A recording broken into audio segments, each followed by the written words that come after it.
ইংরেজিতে বলে জাস্টিস, ন্যায় বিচার, সুবিচার, সুশাসন, সব জায়গায় এই জাস্টিস থাকা দরকার। Justice should be prevail in the society. আদল অনেকে না বুঝলেও আদালত শব্দটা বুঝবে না। যেখানে বিচার কার্যের ফয়সালা করা হয়, কোর্ট কাচারি আদালত, এটা তো ভেরি কমন। আদালত যেখানে ন্যায় বিচার হবে, সুশাসন হবে। কিন্তু ভাগ্যের কি নির্মম পরিহাস, ওখান থেকে মিথ্যা সাক্ষী দিয়ে মনমতো রায় দিয়ে দেয়া হয়। এগুলোর পরিবর্তন হওয়ার দরকার আছে না নাই? আদলের বিপরীত হচ্ছে জুলুম। যে সমাজে আদল থাকে না, সেই সমাজে জুলুম মানুষের ঘাড়ে চেপে বসে। জুলুম মানে হচ্ছে বৈষম্য। বৈষম্যের স্থান ইসলামে নাই, অবিচারের স্থান ইসলামে নাই।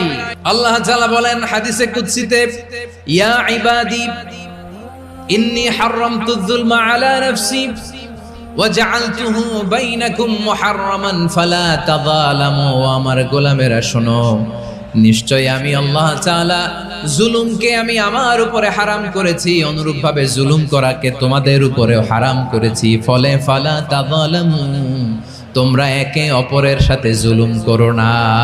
নির্দেশনাটা কার?